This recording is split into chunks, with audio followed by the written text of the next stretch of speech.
Сакам во мојата реплика да се обратам до дамите и господата што се фронтално од мене, до коалицијата на социјалдемократите, нема да се обратам до десната страна на припадниците на албанската етничка заедница, бидејќи тие го бараат она што мислат дека треба да го имаат, иако би сакал да апелирам и до нив, да размислат малку, бидејќи македонскиот јазик како јазик е кохезивен елемент за да живееме во една заедничка држава. Но сега сакам да и прашам моите колеги пред мене дали воопшто размислиле каков закон планираат да носат. Ако ВМРО ДПМН и јас се ставам тука, бидејќи бев и тогаш пратеник 2008-2011, на два пати донесло ваков закон за унапредување на правата на етничките заедници, го донесло тој закон. Како може да импутирате дека ВМРО е против албанците денес?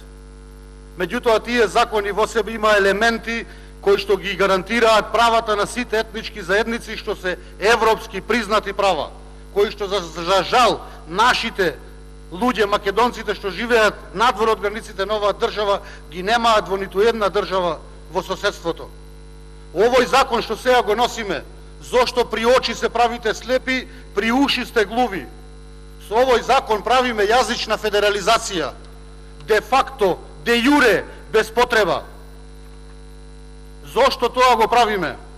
Зошто во 111 дена за трите круцијални прашања, кои што 30 години не се решени, особено договорот со Бугарија и она што следува за името, на ангро го продавате.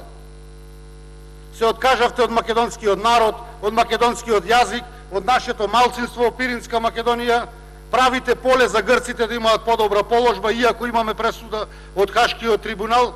Сега носите закон за јазици, кој што го носите дефинитивно за да добиете ситни политички поени и да добиете гласовите на албанската етничка заедница. Како можете тоа да оправите? И очигледно е, не кандидирате кандидати во Чаир, во Гостивар, во Тетово и така натаму. Како можете ваков бесрамен пазар да правите воопшто? Планирате ли да се вратите дома еден ден, да поразговарате со вашите блиски, со вашите сограѓани и да им кажете каков закон носите? Знаете ли дека Република Македонија, вака како што сте трнале, за 2 години само ќе биде бележана целина, без народ, без јазик, без име, без ништо? Во Обединетите нации ќе бидеме заведени јазикот кој што го говорат народите што живеат на таа територија. Свесни ли сте што правите воопшто? Зашто? За да победите на локални избори. Па со среќа нека ви е. Бујрум победете.